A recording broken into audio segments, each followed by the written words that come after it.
Hey everyone, it's Tom and Hannah. Welcome back to our channel. In this video, we're going to be exploring the Abel Tasman and the Nelson Tasman area for the next few days, which we're really excited about. Last night we arrived in the barn, cabins and campsites, which is such a nice campsite. Probably the best one we've stayed in New Zealand so far, or maybe one of the best ones we've stayed in ever, actually. I love it. It's got such a nice vibe to it. It is gorgeous. So yesterday when we arrived, the summer seemed to have just come back in full swing.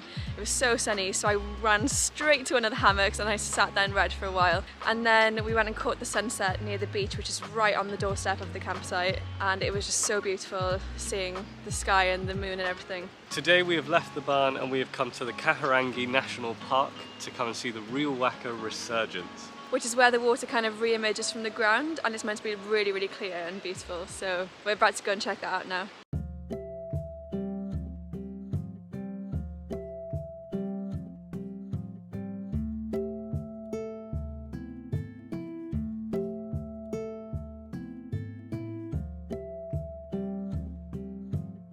I don't know what you'd call this kind of scenery, but walks like this where there's moss everywhere, trees everywhere, the path is all like gnarled and tree rooty and looks like it could crumble any second, and there's waterfalls.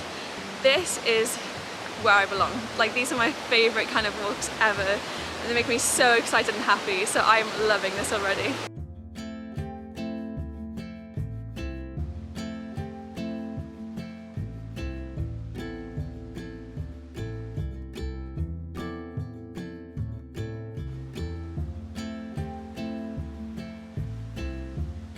Wow, that was really quite something. It was only a short walk, like 15 minutes, and I really wanted it to last longer because it was so beautiful. I could have spent hours there just soaking it all in. And now we're off to Harwoods Hole, which is this massive sinkhole.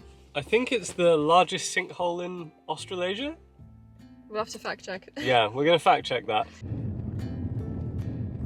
This is a really windy, gravelly, bumpy road with hardly any passing places. I really hope we don't meet another car coming down here, because I don't know how Chad is going to manage that. So hopefully this place is worth it. The aftermath of driving on a gravel road. It's so deceiving because it's so sunny, but it's so cold, I'm sure. The air is so crisp. It's freezing. Oh, we've got thermals in the car, I think. Yeah, do you want to get the thermal? No, we'll be fine. Do you want to get the thermal? We'll power through.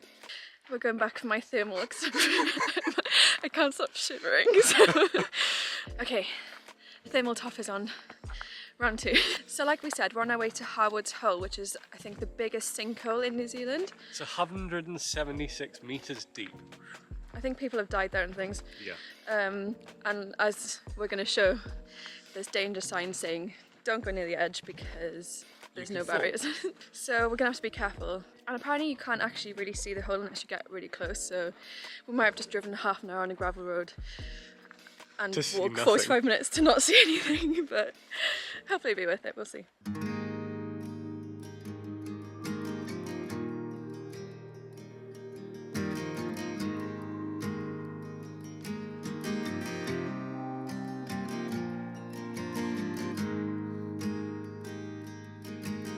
I didn't expect the walk to be anything like this. I thought it would be kind of like on top of a hill, really open and exposed.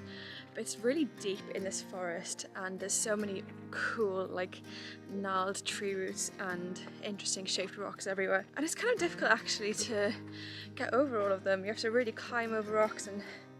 oh!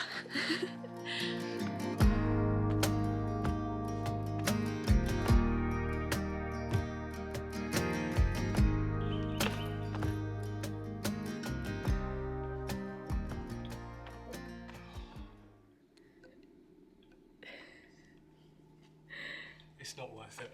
It was definitely worth the walk here, but not worth going too close.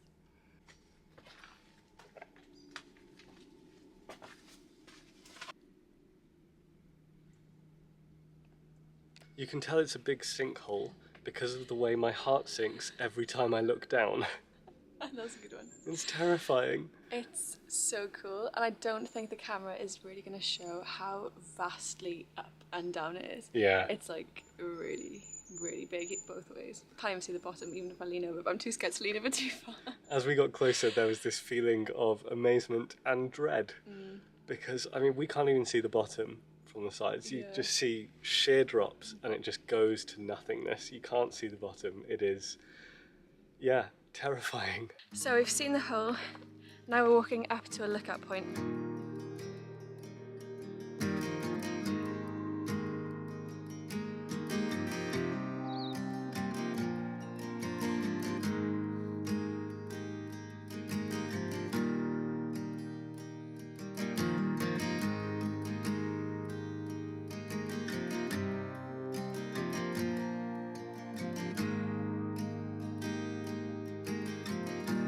Walking up to the viewpoint was 100% worth it. It like absolutely blew my expectations.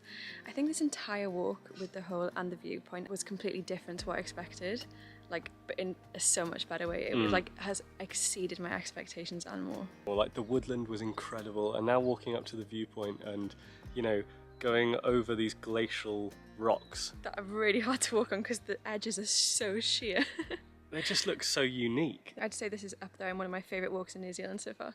Hello, it is the next morning and we are dressed exactly the same, so it probably doesn't look like that. But we're walking down to Split Apple Rock this morning. Now the main things to do in Abel Tasman is what Abel Tasman is known for is kayaking and the big 5-day walk. So we thought we've got to do at least one of them. So we looked into kayaking and yeah, we can't really afford to do that at the moment. So it is so expensive for just a half-day hire. Yeah, like a 1.5 hour trip. So we thought, do you know what, we're going to try and swim out to the Split Apple Rock instead. Yep, we've googled it. It's only 100 metres. It may be freezing, but we're going to attempt it. I'm going to try.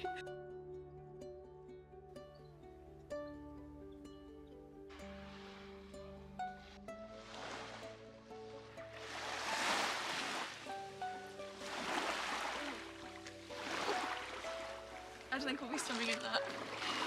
It's cold, isn't it? I think you could do it, but it would be very painful. Yep. Well, it definitely lives up to its name of looking like a split apple. It looks like someone's just gone and grabbed it and like cracked it in half.